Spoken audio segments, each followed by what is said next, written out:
Hi, it's Andy Smith from Change Smith Coaching again, and this week I want to talk to you about email.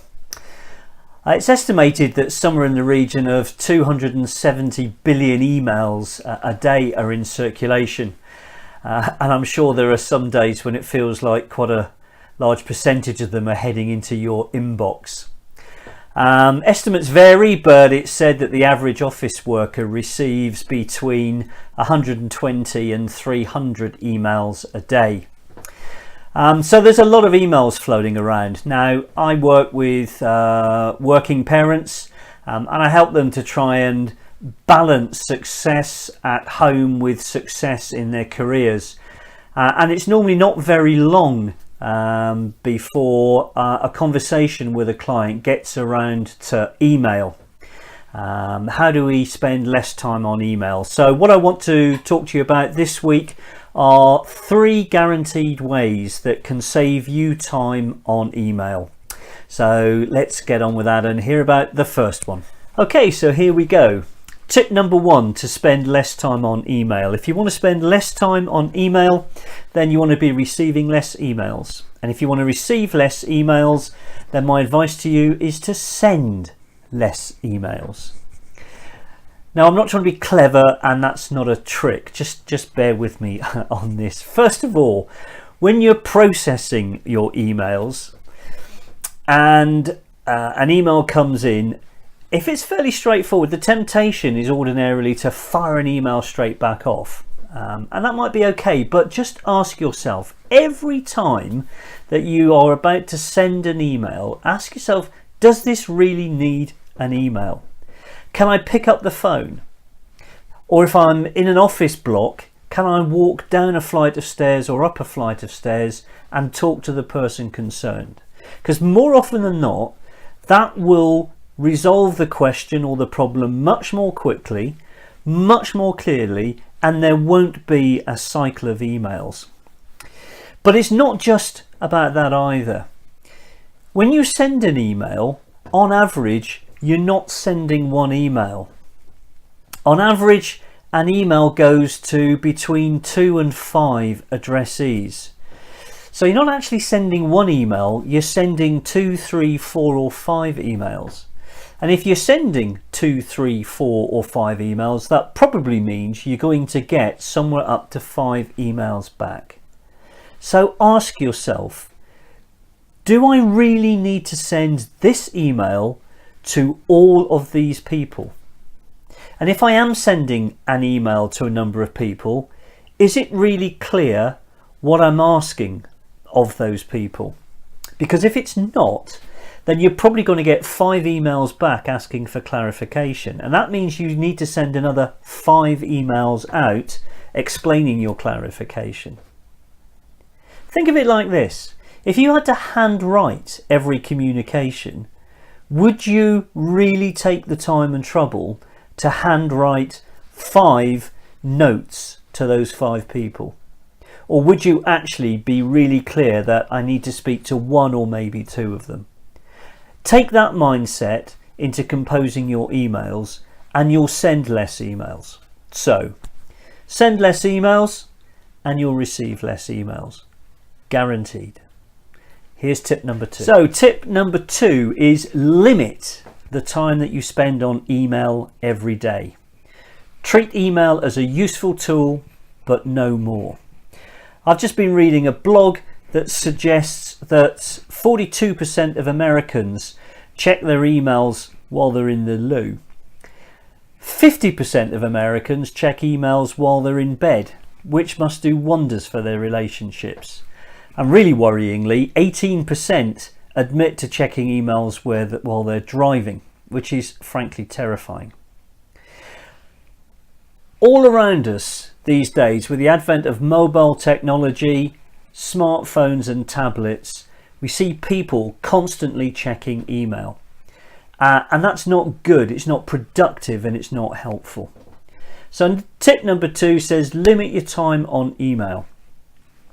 Schedule 2 or 3 times a day when you're going to process your email. Get in the mindset of thinking of processing email, not checking it, you're processing it, you've got a purpose. Absolute maximum 3 times a day. Quite often 2 times a day will be sufficient. It doesn't have to be first thing in the morning. In fact, sometimes the least productive thing you can do is check your email first thing in the morning, because it distracts you from what the important tasks at hand are for you. Set a time limit. This will vary a bit depending on your role and how many emails you get, but somewhere between 20 minutes to 45 minutes is ample. And at the end of 45 minutes, shut down email. In tip 3, we'll talk a bit more about how we process email, but this tip is all about getting into email and then getting out of it. So schedule 2 or 3 times a day. So sometime in the morning, sometime around lunchtime, early afternoon, if you must, and then sometime towards the end of the working day, just before you go home again. Between 20 and 45 minutes. And when you've done that, come out of email and turn off your notifications.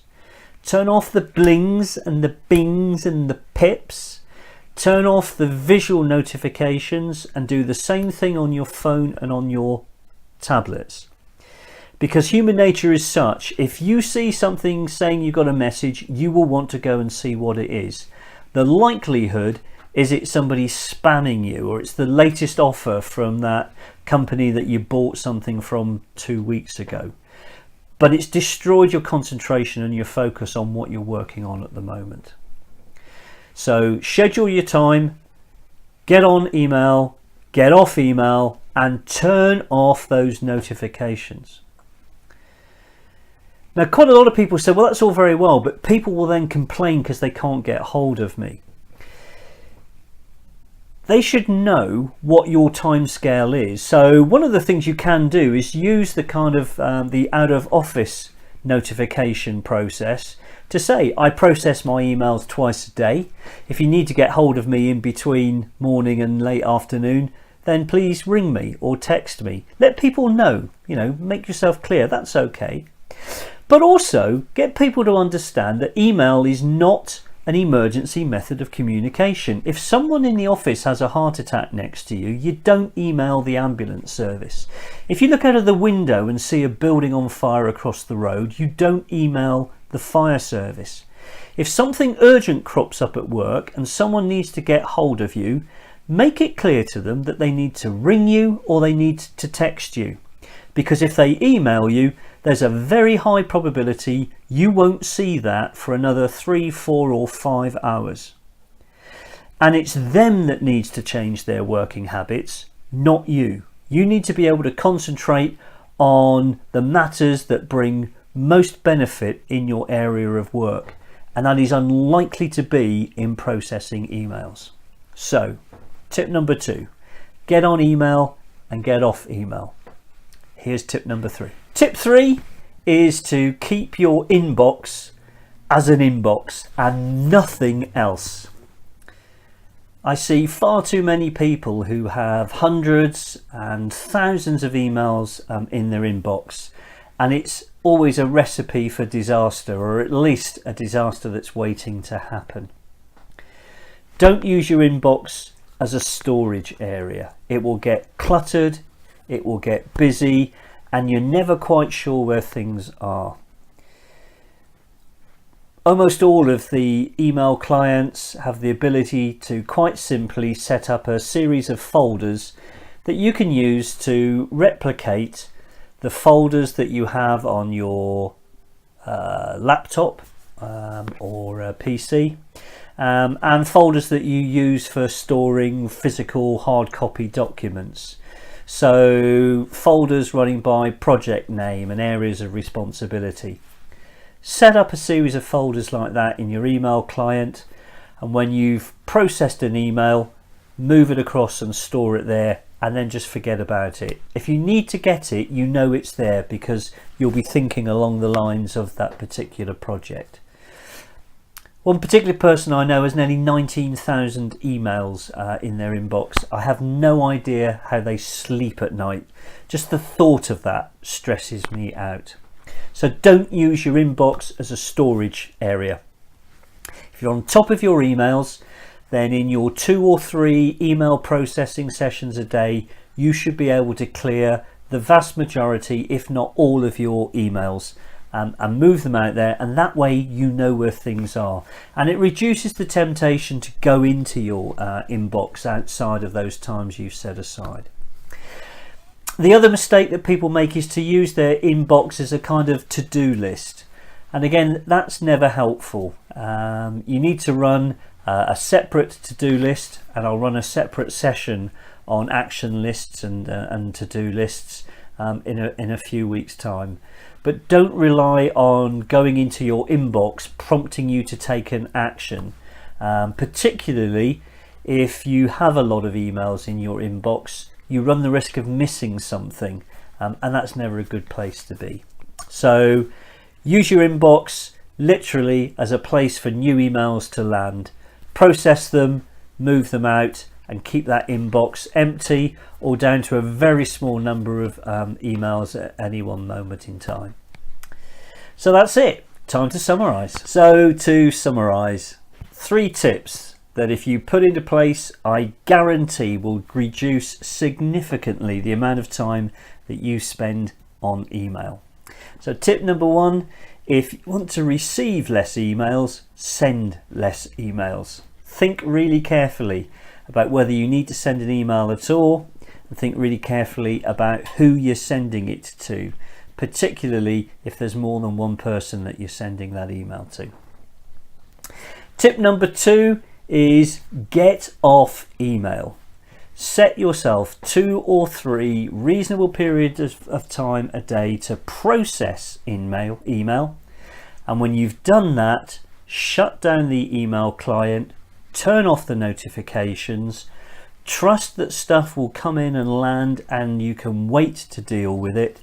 And if people are expecting you to be on email all the time, tell them that that's not the way you work. If they need to get hold of you urgently, they can ring you, they can text you, or if you're in the same office block as them, they can actually walk up and speak to you in person. What a much better and more effective way to do business that is.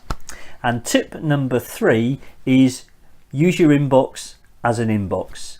It's not an area to store emails, and it's not a to-do list. It doesn't serve either of those functions well. So tips 1, 2, 3, put into practice. You will benefit enormously. You will spend much less time on email. You'll be much less driven by other people's agendas. You will have more time to focus on what matters to you, both at home with the family and at work in the career. That's it for this week. If you want to follow up and check out some more stuff, have a look on my website. That's www.changesmith.solutions. By all means, drop me an email. If there's anything you want to ask me about, something you're not sure about, drop me an email. That's andy@changesmith.solutions. Or just give me a phone call or drop me a text on 0789 6519807. I'm always happy to have an initial chat with people and to answer any questions and see where that may lead to. Email is a big subject for people, and I'm going to be running some seminars and workshops early in 2018 to really help people master their inbox. And I'll be posting more details in the coming weeks. So keep an eye out for those. And until next week, goodbye.